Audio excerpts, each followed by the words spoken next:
Chers amis, bonsoir. Bienvenue dans cette ambiance tamisée ce soir, à l'occasion d'une vidéo sur le thème de la rivalité et de la toxicité dans une fratrie. Pour cela, sans plus attendre, je vais vous raconter l'histoire que m'a narré un homme, un ami, un certain Serge, qui avait rencontré une très belle femme extrêmement méfiante, méfiante envers les hommes, car maintes fois trompé dans le passé, jusqu'à même avoir été enfanté par son ancien petit ami qui avait, lors de sa grossesse, mis enceinte 2 autres femmes. Vous pouvez alors imaginer la trahison, la désillusion, la démolition d'un rêve subi par cette femme. Cette femme se prénomme Magdalena. Serge avait toujours été timide, gauche, avec les femmes qui lui plaisaient, même d'ailleurs avec celles qui ne lui plaisaient guère. Il n'avait pu vivre ni faire sa jeunesse que pourtant il désirait tant de faire avec le sexe opposé.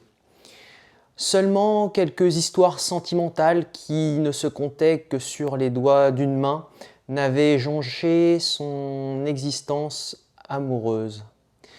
Il n'avait donc que peu d'expérience avec la gente féminine et m'avait avoué que son désir de relation intime, très souvent insatisfait, et son besoin inné de construire à deux lui avaient toujours pesé. Il approchait la quarantaine quand il rencontra Magdalena. Ce fut un coup de cœur mutuel, une évidence entre un homme inexpérimenté, frustré mais si bon, et une femme douce, féminine, généreuse, autrefois trahie, comme vous le savez, par l'homme qu'elle avait auparavant aimé. En dépit des blessures passées, il fallait avancer. Serge était fils unique, mais il avait vécu toute sa jeunesse avec son cousin François, qui était son aîné de 3 ans. Si proches, les 2 cousins s'étaient toujours considérés comme des frères, peut-être parce que, de l'extérieur, on les avait toujours considérés comme tels. Mais leur relation fraternelle n'avait pas toujours été un long fleuve tranquille. En vérité, Serge avait toujours été le préféré, le chouchou des parents et des aïeux, parce qu'il travaillait bien à l'école et surtout parce qu'il était docile. François, quant à lui, connaissait des difficultés en classe et avait un comportement plus rebelle. La différence de traitement était mal perçue par l'aîné. Il cumulait en lui de la révolte, de l'amertume et même du ressentiment, envers les parents et aïeux bien évidemment, mais aussi à l'égard de son cousin, Serge. Il est important de noter que sa révolte et son ressentiment étaient comme contenus, je veux dire chroniques, et aussi contenus, je veux dire inexprimés, comme si François avait honte de lui-même, de son fiel et de son envie de voir son cousin tomber en conséquence. Un secret qui devait le culpabiliser, et donc secret qu'il avait bien enfoui au fond de son cœur, pour ne pas dire au fond de son inconscient. Voilà tout ce que m'avait narré Serge au sujet de leur lien. Un lien mêlant amour fraternel, ressentiment contenu et injustice vécue par le plus grand. Serge m'avait aussi informé que l'amertume contenue chez François s'était tout de même toujours exprimée par une voix détournée. François avait toujours eu ce besoin d'avoir de l'emprise, tant physique que mentale, sur Serge. Et ceci encore à l'époque de cette histoire que je vous narre ce soir, c'est-à-dire encore à l'âge adulte. Cette emprise devait être comme un exutoire, comme un moyen inconscient pour François de se prouver à lui-même qu'il valait quelque chose au fond, en dépit et du fait des rabaissements longtemps subis dans l'enfance, l'intemporalité de l'inconscient. Le concernant, Serge avait pris conscience qu'il avait lui-même longtemps culpabilisé, enfant, du traitement favorable dont il avait toujours bénéficié. J'avais très bien compris ce qu'il me confessait. J'avais moi-même, comme vous le savez, été le préféré de la fratrie, de la part de certains de mes aïeux, plus précisément de mon père et de ma grand-mère, position préférée qui ne fut certainement pas épanouissante par la suite, comme vous le savez, du moins pour celles et ceux qui me suivent. Au bout de 3 mois de relation, Serge décide de présenter Magdalena à sa famille, en commençant naturellement par François. Ici, il est important de préciser que Serge avait toujours appréhendé, depuis enfant, d'amener chez ses parents et de présenter à sa famille ses propres amis. L'atmosphère du cocon dans lequel il avait grandi avait été oppressante. Il avait vécu sa petite enfance dans l'angoisse et, au fond, il ne souhaitait pas que ses amis la ressentent, son angoisse. Il en avait honte, tout comme il avait honte de son père d'être aussi dur avec lui et avec sa mère. Mais c'est une autre histoire.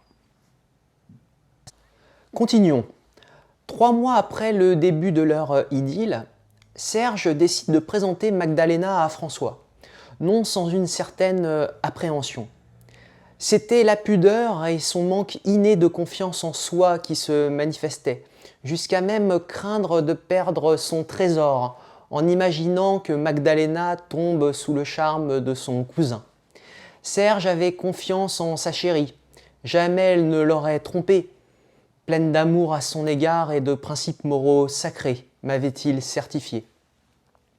Intérieurement, Serge se méfiait de François, mais il avait des difficultés à l'admettre. Serge s'en voulait de douter de son cousin qu'il considérait comme son frère. C'était tant de l'indécence que de l'ingratitude aux yeux de mon ami. Parce que Serge m'avait dit que, malgré le désir de François de le dominer depuis toujours, son cousin avait toujours été là pour lui. François était foncièrement bon. C'est juste qu'il n'arrivait pas à mater son orgueil. Tout simplement parce que François ne s'appréciait pas lui-même, m'avait garanti mon ami. Serge était donc ballotté entre son envie de présenter Magdalena à sa famille et sa perplexité inavouée vis-à-vis des intentions de son cousin. Il y avait aussi les aléas de la vie qui le turlupinaient, notamment que Magdalena et François tombent amoureux, sans l'avoir imaginé au préalable, comme je vous le disais. Malgré tout, finalement, Serge décida de se lancer. Il invita les 2 protagonistes à dîner dans un bon restaurant parisien à Montparnasse, un samedi soir. Magdalena et Serge attendaient François à l'entrée du restaurant, à 19h pétante. Serge m'avoua qu'il avait à ce moment-là la boule au ventre, mais il concentrait toute son énergie à cacher son émoi à son amour, de crainte de lui paraître faible. Il aperçut que Magdalena était tétanisée. Serge m'avoua qu'avec du recul, à l'heure à laquelle il se confessa à moi, il se rendit compte qu'il ne l'avait jamais autant aimée à cet instant. Tétanisée, les lèvres de Magdalena tremblaient délicatement. Ses yeux étaient grands ouverts et ses membres devinrent figés et raides. Serge voyait qu'elle luttait sans répit contre son appréhension de rencontrer la famille de son chéri, appréhension qu'elle considérait au fond comme ridicule. Mais, à l'inverse de Serge, elle ne lui voilait pas son malaise, et sa transparence fit fondre le cœur de mon ami. Serge la prit dans ses bras, elle lui frotta alors tendrement le dos tout en l'embrassant amoureusement, mais toutefois avec décence, étant sur la voie publique. C'est là qu'apparut François d'une classe, paraît-il. Il resplendissait de son costume sombre et de son sourire d'enfant, me décrivit la scène Serge. Alors l'inquiétude des 2 tourtereaux s'évapora. Elle avait disparu d'un coup. Ça se passe d'ailleurs souvent ainsi dans la vie. On stresse avant le moment fatidique et quand il arrive, on se lance dans le grand bain. Aussi, François les avait immédiatement mis à l'aise. Une accolade pour Serge, une douce poignée de main et une bise en ce qui concerne Magdalena. Aucune trace de vanité, que de louanges qui jaillissaient de sa bouche. Il félicita mon ami et sa chérie pour le charme et le rayonnement de leur couple. Il évoqua aussi la classe de Magdalena, tout en l'observant discrètement. Il sortit quelques subtiles et séduisantes remarques pour détendre la galerie. Après les présentations, ils entrèrent affamés dans le restaurant. Les trois convives scrutent le menu. Ils décident de prendre un apéro pour fêter comme il se doit l'occasion des présentations. Ils commandent les mets et les connaissances se font. Ils parlent de tout et de rien. François demande à Magdalena ce qu'elle fait dans la vie, comment elle se sent à Paris, si elle est heureuse dans la capitale en dépit d'être loin de sa famille, etc. Pour info, Magdalena était originaire d'Argentine. Les liens se forment, Serge ne remarque rien d'étrange, il est même soulagé qu'entre Magdalena et son cousin, le courant passe bien. Sans m'en rendre compte, je me suis mis à vous raconter cette histoire au présent, mais au final, il n'y a rien de mieux que le présent pour raconter avec authenticité un fait passé. Il trinque. Serge questionne ensuite son cousin sur sa vie, pour savoir comment vont ses parents, si son métier de commercial lui convient toujours. François travaille dans la sécurité. Et aussi, je dirais même surtout, si François a enfin trouvé sa princesse.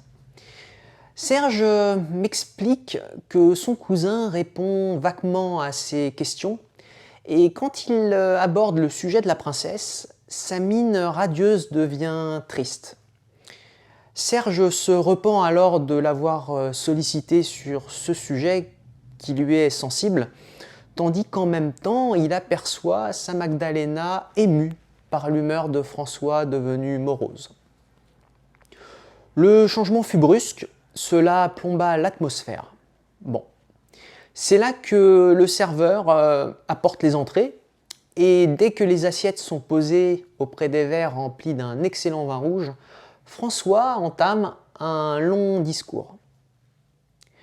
Serge me dira plus tard, en ces termes, « Ce discours, Stan, bien qu'il m'ait touché, j'en garde un souvenir amer. » En se victimisant, François réussit à attiser la sensibilité et la compassion de ma chérie à son égard.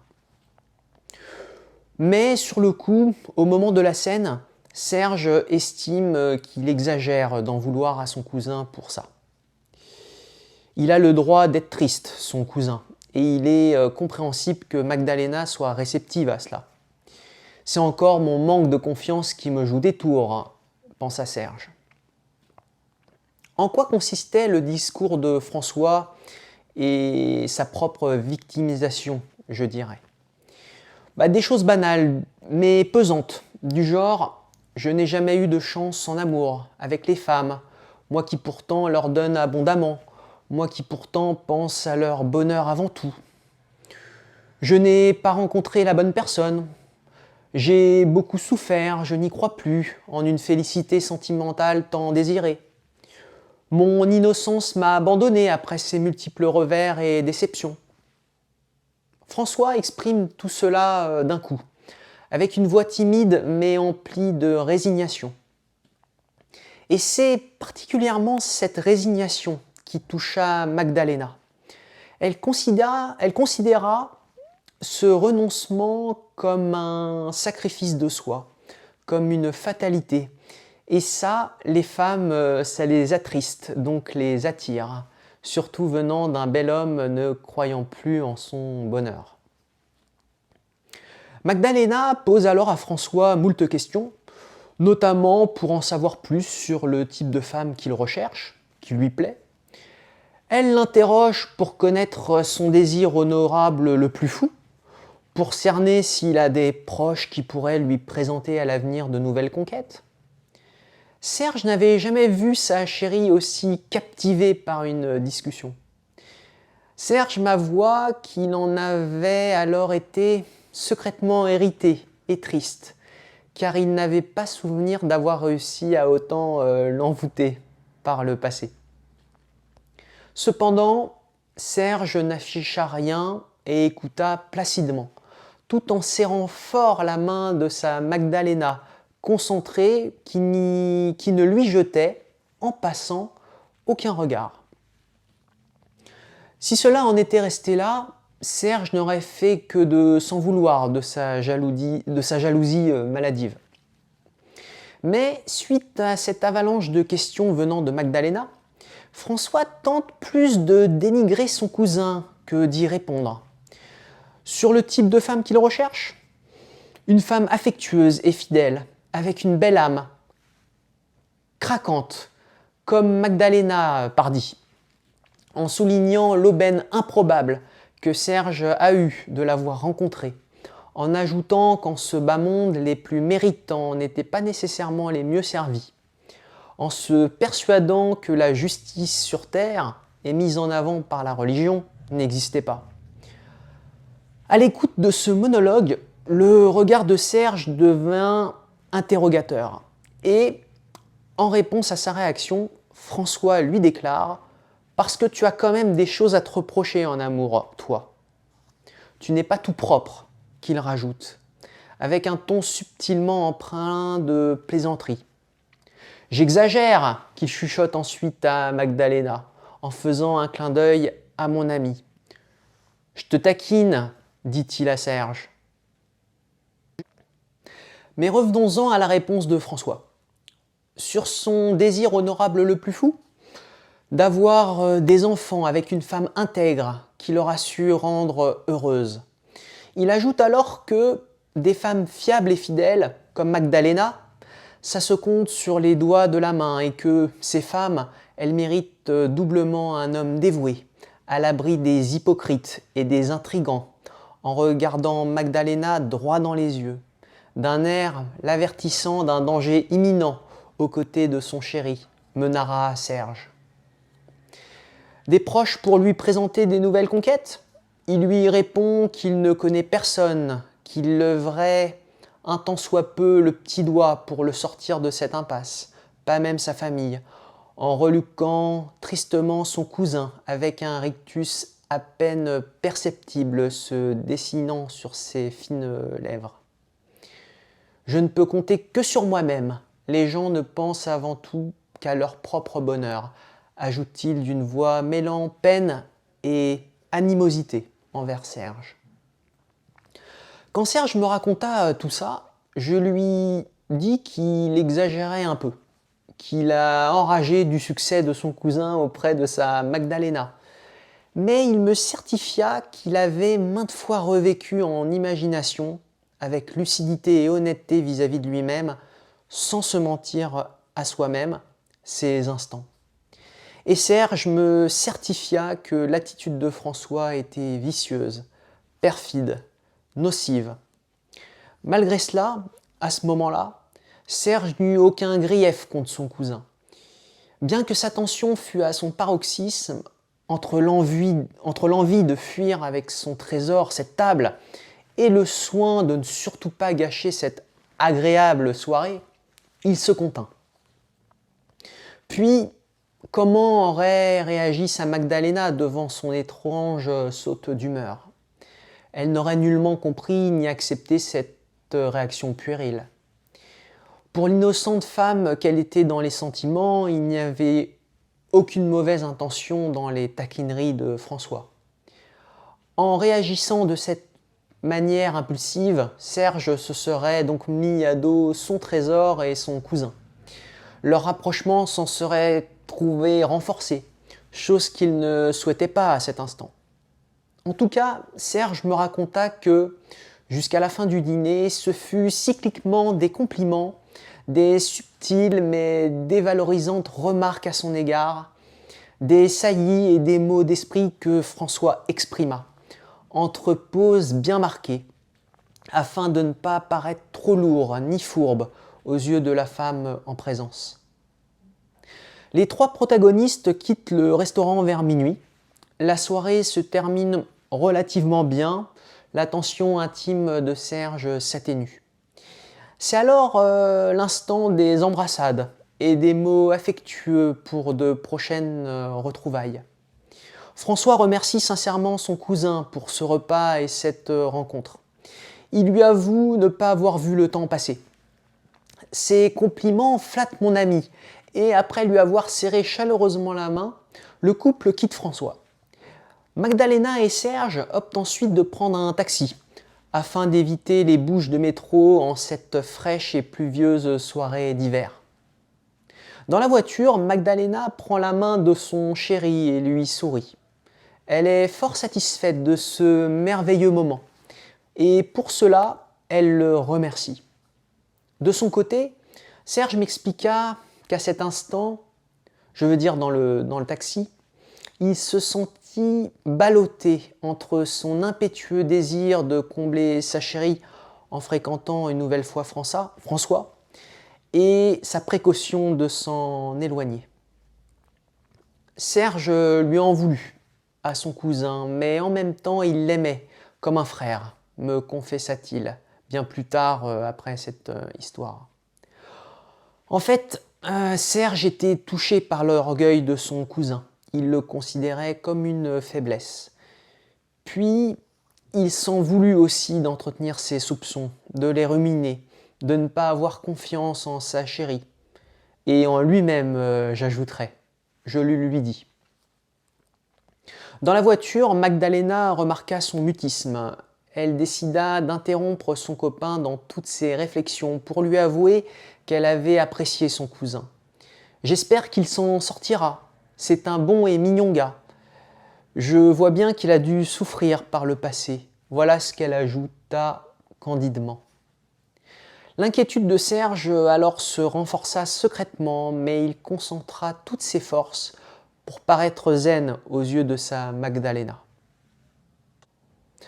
Au vu de son couple qui continuait de bien fonctionner, au vu de la confiance qui petit à petit se renforçait entre Magdalena et Serge, rappelez-vous que pour Magdalena, la confiance donnée à un homme était un sujet sensible, en grande partie du fait de son vécu tumultueux avec les hommes et de ses précédentes relations.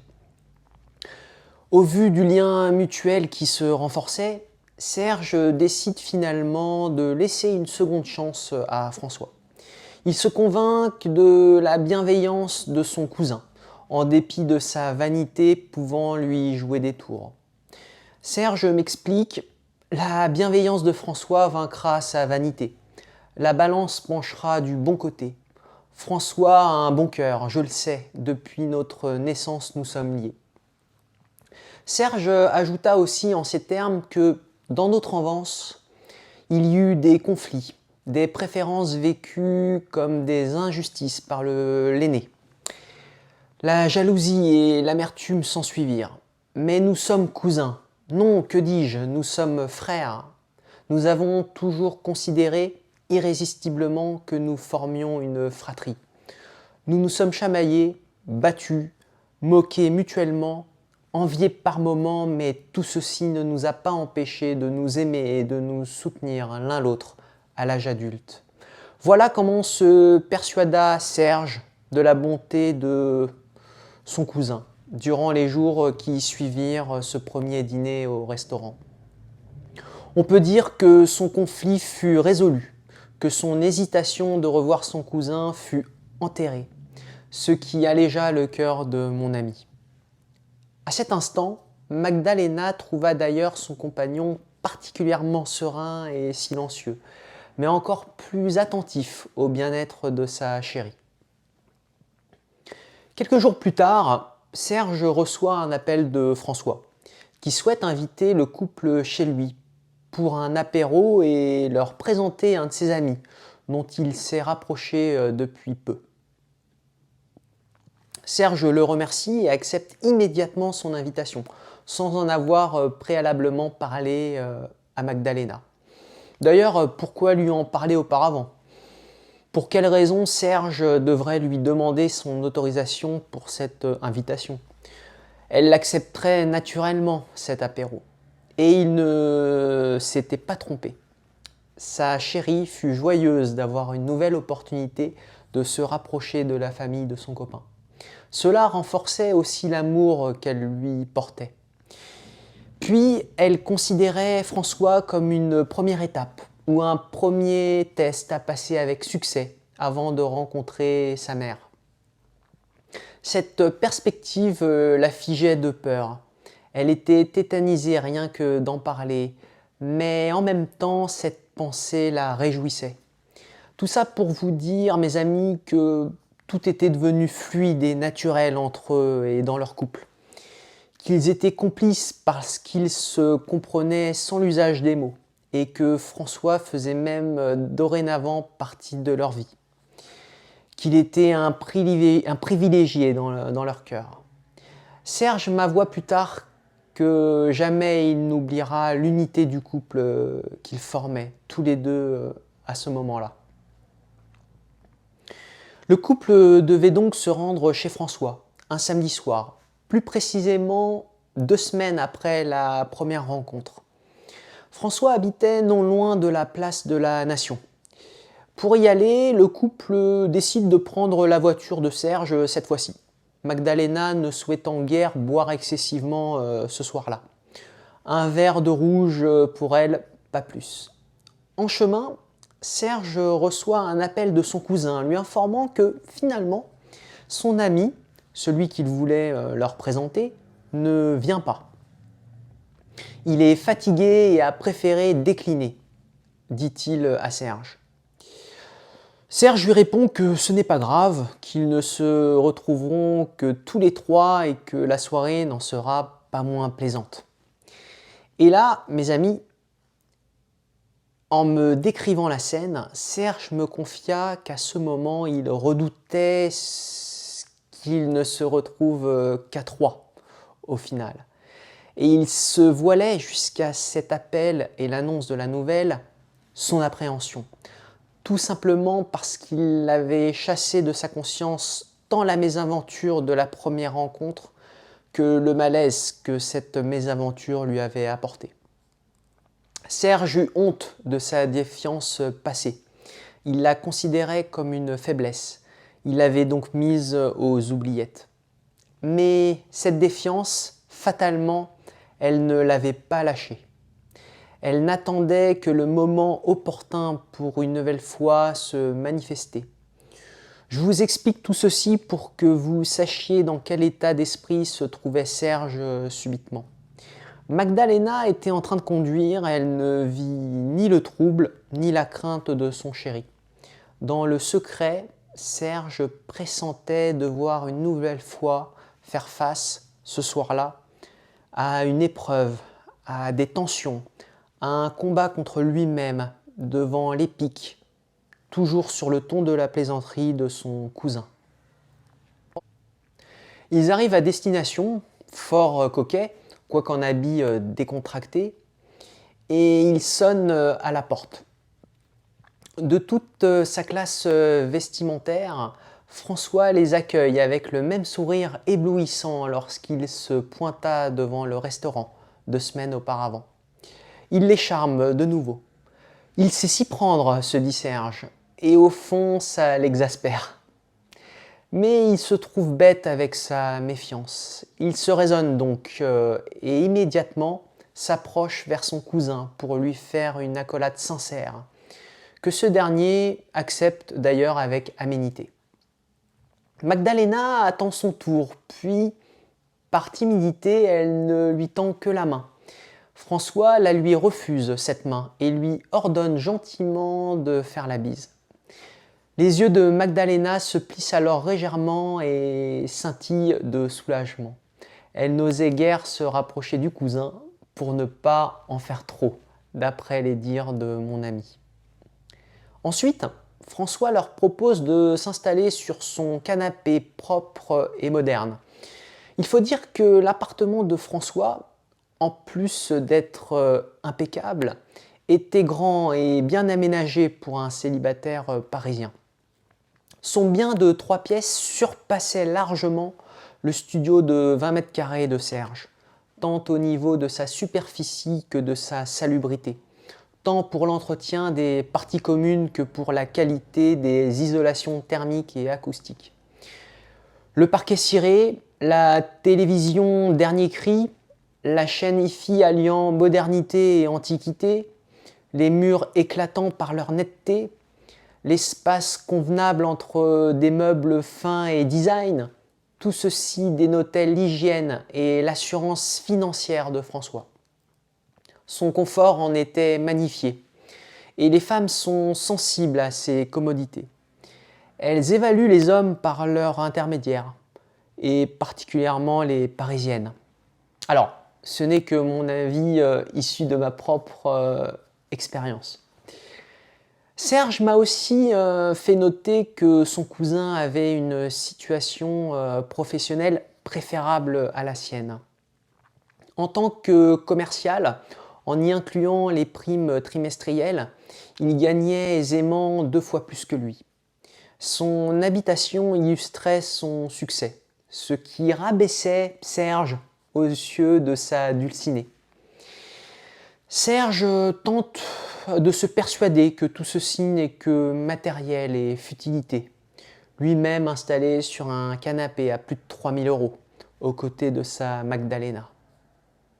Le serviable François amène alors des petits fours et les pose délicatement sur une table basse en bois laqué, sur laquelle 3 coupes en cristal s'impatientent à être remplies d'un champagne haut de gamme.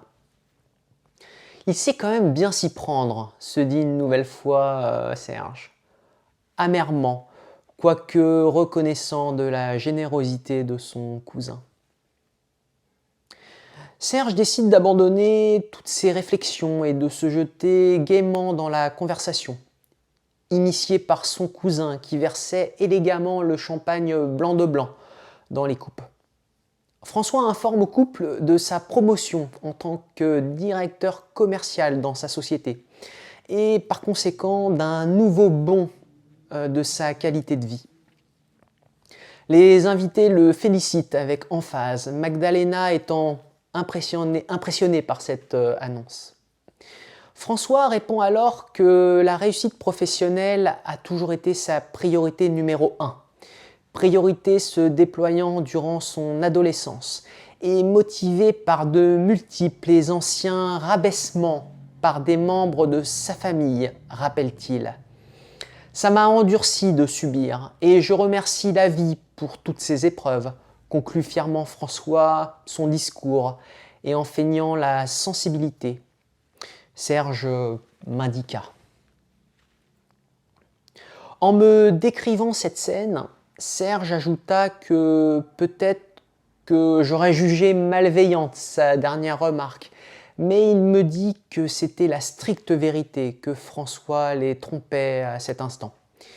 En fait, ce qui lui fit penser cela est que ce fut la première fois que Serge aperçut son cousin ému et divulguer sa condition passée qu'il estimait abaissante.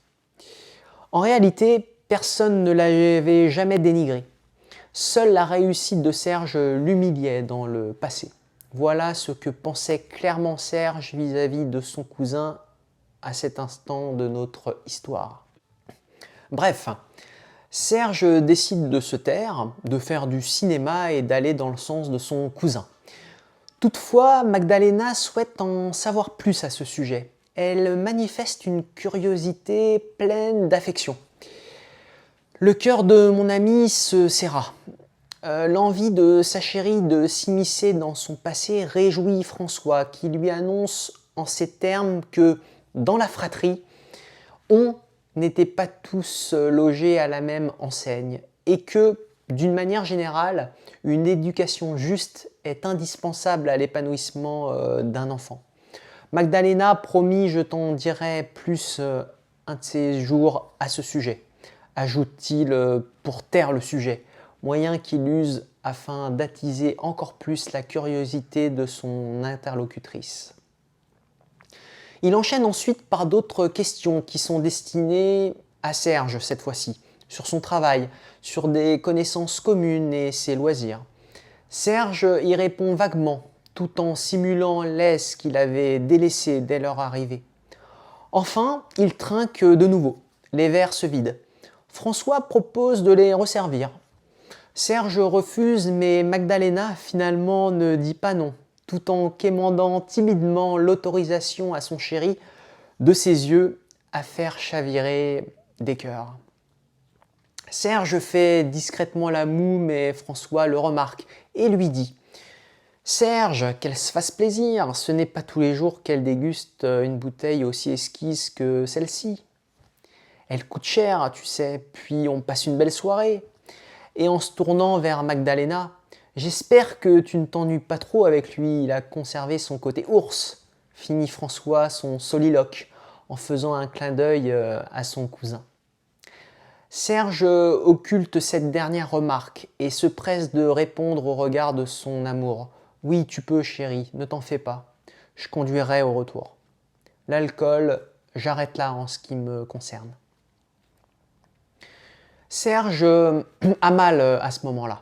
Ses doutes dans la voiture se confirment. Mais il ne dit rien et voile son dégoût, m'explique-t-il. Oui, son dégoût. Après qu'ils aient vidé leur deuxième verre, François tend la main à Magdalena pour lui proposer une visite de son appartement. Elle regarde son chéri une nouvelle fois, implorant son autorisation. Avec un grand sourire et de la tendresse, Serge accepte, bien évidemment, car une réponse contraire n'aurait pas fait bonne figure. Mais au fond, il a mal. Des palpitations s'ensuivent et il tremble. Son cœur bat à 100 à l'heure et il commence aussi à s'essouffler. Cependant, il lutte de toutes ses forces pour ne rien montrer, comme toujours, et il le fait avec succès. « Tu nous excuseras ?» demande François à Serge, à l'instant où les mains de l'hôte et de Magdalena se touchent. Serge n'ose les suivre. Il m'avoua qu'à leurs yeux, il aurait paru collant et méfiant. C'est donc avec peine que Serge lui annonce « Pas de souci, mon cousin, comme je connais par cœur ton appartement, je vous attends tranquillement ici, c'est-à-dire dans le salon. » Ce moment de solitude est un supplice pour Serge. Mon ami entend au loin leurs exclamations, leurs rires, leurs compliments mutuels, tout en suggérant, à tort, leur toucher mutuel. Tout ça enterre d'un coup son moral. Il a le cœur brisé. Celui d'un jaloux, peut-être, me direz-vous. Possible, mais je pense que c'est avant tout le cœur brisé d'un homme imaginant le pire, d'un homme entrevoyant, à l'aube de la construction de sa famille, la perte de sa coéquipière de vie, d'un homme trahi par ses proches. Peut-être que je me trompe, parce que peut-être que c'est le désamour de Serge de lui-même qui de nouveau se manifeste. Parce que peut-être que c'est son immodéré attachement à des principes qui le brident. Parce que peut-être qu'il ne fait pas suffisamment confiance en sa chérie, elle qui la mérite amplement, cette confiance. Peut-être parce qu'il est un ours, un sauvage, etc. Libre à vous d'interpréter le déroulement de cette histoire et la situation de mon ami. N'hésitez pas d'ailleurs à laisser un commentaire pour nous partager votre avis. Magdalena et François reviennent en riant. Serge note furtivement que François effleure de sa main la taille de Magdalena. Nouveau coup de poignard au cœur. Magdalena et François s'assoient ensuite côte à côte et Serge reprend la main de sa chérie qui ne sollicite même plus la sienne. Elle n'a fait que lui sourire pour le remercier de sa patience et de son indulgence. Magdalena et François continuent à rire et à échanger. Serge s'immisce dans leur discussion pour se prouver à lui-même qu'il n'est pas rejeté, m'a-t-il avoué. C'est là que son cousin sort une bouteille de vin, un médoc de 10 ans d'âge et parfaitement conservé jusqu'à ce jour. en exprimant à Serge: alors, je la débouche, un des meilleurs vins de France. Ce n'est pas chez toi qu'on présente une bouteille de ce calibre. Nouveau clin d'œil, même timbre de plaisanterie, pour faire passer crème ses piques et conforter sa position de gentleman. Serge ne tient plus en place. Il fait spontanément mine de se lever, mais il se rassoit immédiatement. Il se convainc qu'il ne doit pas perdre son aplomb. La compassion à son propre égard jaillit de son cœur, car il sait au fond de lui-même qu'il a lutté dans sa vie pour l'avoir, sa chérie. Mais cela, c'est une autre histoire. On en reparlera peut-être plus tard. Son sursaut de révolte, Magdalena le ressent instinctivement, sans le reluquer. François, quant à lui, aperçoit sa rébellion contenue et saute sur l'occasion pour lui dire « Je plaisante, on ne peut pas rire avec toi ». Serge se tait, il n'esquisse qu'un rictus feignant l'indulgence. Craintif, voulant coûte que coûte faire taire son scepticisme, il recherche dans le regard de Magdalena les traces de leur complicité. « Mes amis, vous ne me croirez pas, mais Serge m'annonça que le regard de sa chérie était devenu froid. Il n'était pas glacial, mais c'était un regard faux, avec des marques d'affection devenues amplifiées, superficielles. Elle en faisait trop, et c'était la première fois que Serge les découvrait, ses yeux qui simulaient les plus beaux sentiments. Et là donc, Serge commence à toucher le fond. Voilà son état d'esprit et le remous de son âme. Le bruit de la bouteille débouchée suspend, à point nommé, ses observations et sa réflexion qui le chagrinent. François propose un nouveau verre à Magdalena qu'elle accepte, cette fois-ci sans demander à son chéri l'autorisation. La discussion et les rires reprennent. Le cousin propose enfin de regarder un film comique. Serge leur lance « bonne idée » pour donner à eux et à lui-même l'impression de rester serein et connecté à cette maudite soirée. Mais on sait bien que la vérité de son âme est tout autre.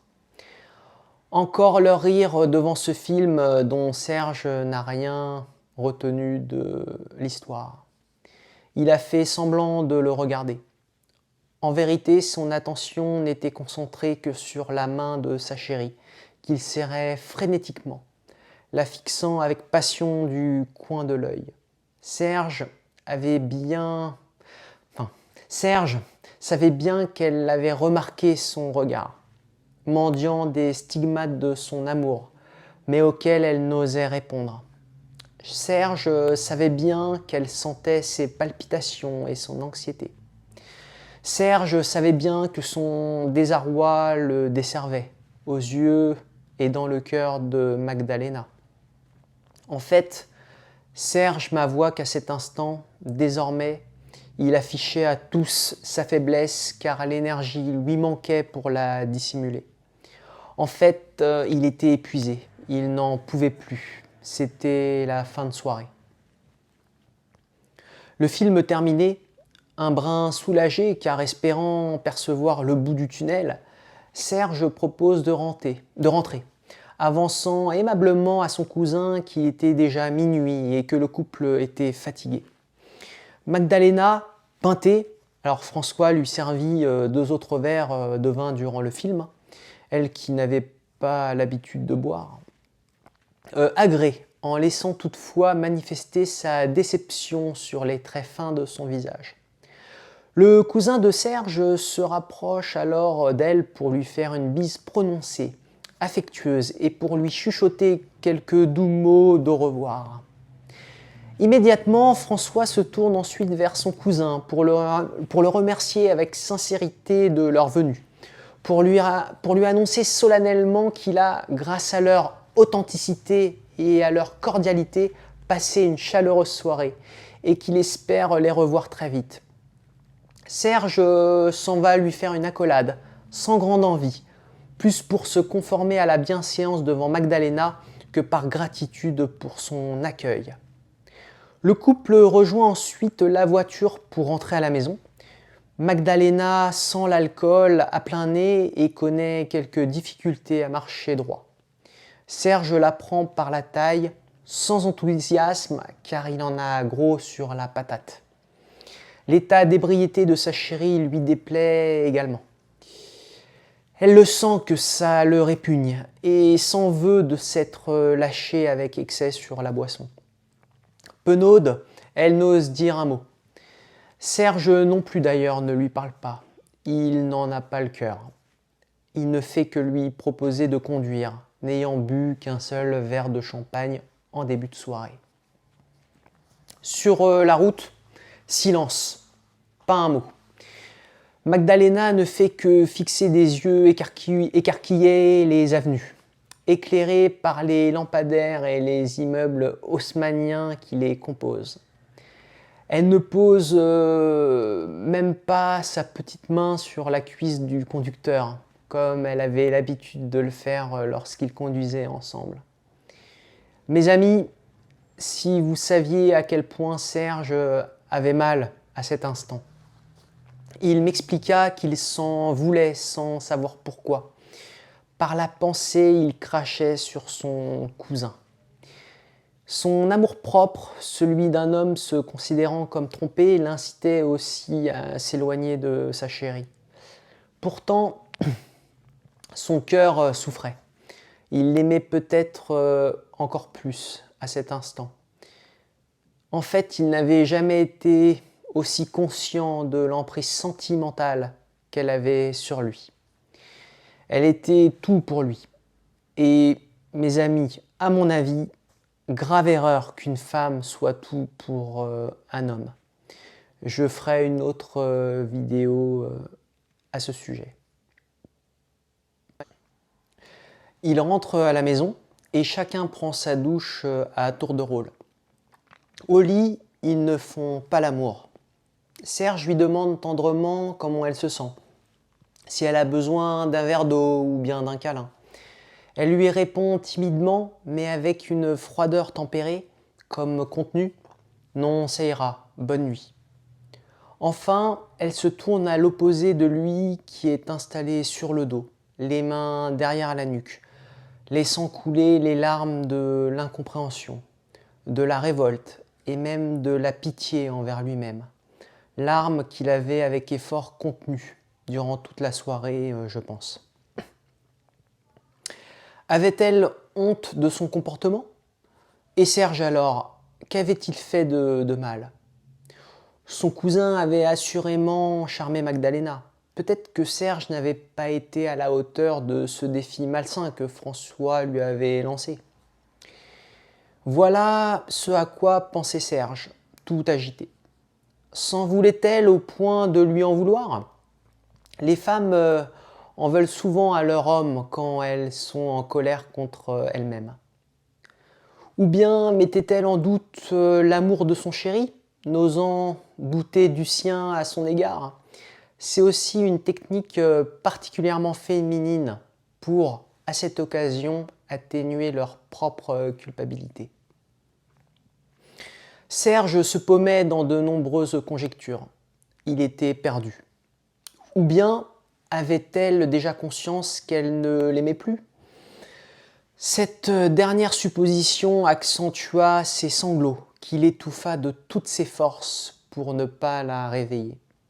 Quelques instants après, plus pour fuir sa peine et son incertitude que pour cause de lassitude et de fatigue, il s'endormit profondément. Pour Serge, les jours qui suivirent cette soirée furent étranges et déprimants. Mais avant tout, que s'est-il passé le lendemain matin? Serge me raconte un câlin, pas plus, avec une envie assez pressante chez Magdalena de se lever au plus vite. C'est un nouvel écart aux habitudes, m'indique-t-il, car le couple avait cette manie de faire la grasse matinée dans la tendresse et dans le rire. C'était aussi pour Serge l'occasion de lui préparer un brunch qu'elle dévorait volontiers. Pourtant, ce jour-là, elle fit la vite sous la douche. Serge me fit part qu'à cet instant il eut mal au cœur. Mais bizarrement, la douleur s'atténua ensuite. Sans doute qu'en 2 soirées, il s'y était habitué à cette douleur. Et là, j'ai mis une objection, un soupçon, comme quoi il se détachait déjà d'elle.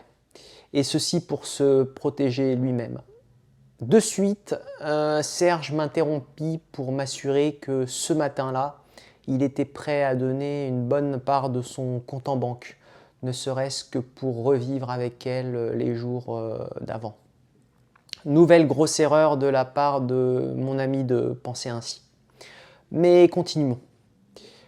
Douché et habillé, le couple se refait un nouveau câlin, succinct comme le premier à leur réveil. Enfin, Magdalena lui annonce qu'elle rentre chez elle pour déjeuner avec sa cousine. Ce n'était pas un mensonge car elle avait déjà informé Serge de son programme 3 jours auparavant. Elle ne mentait donc pas et Serge en fut rassuré.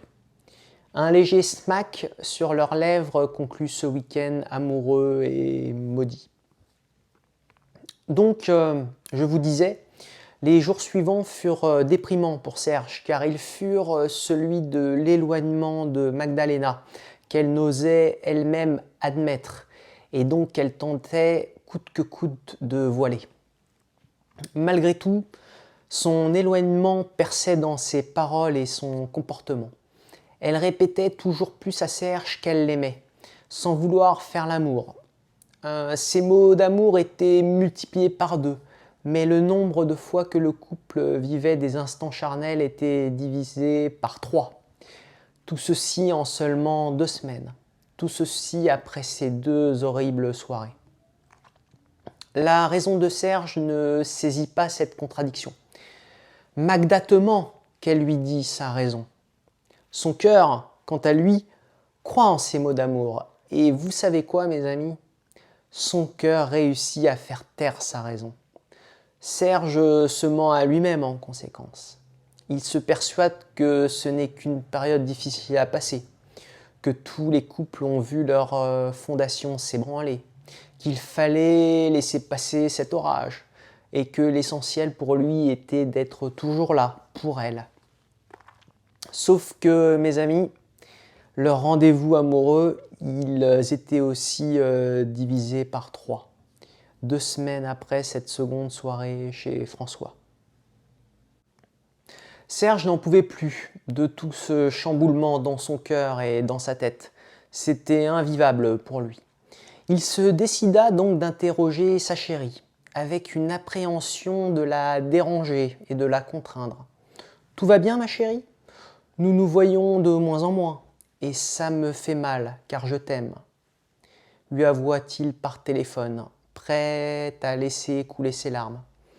Heureusement, mes amis, il arriva à se retenir de pleurer, en se persuadant qu'il n'y a rien de plus humiliant pour un homme que de chialer devant une femme.